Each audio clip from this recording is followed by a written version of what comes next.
Hey guys, কেমন আছো আপনারা?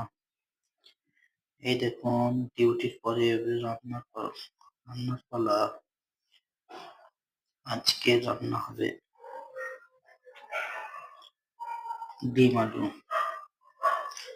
ক্যামেরাটা সেটিং করছি।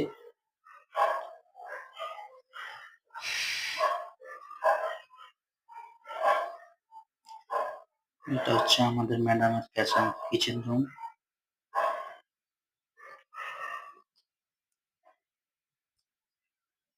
আমাদের থাকার জন্য একটা রুম দিয়েছে ম্যাডাম।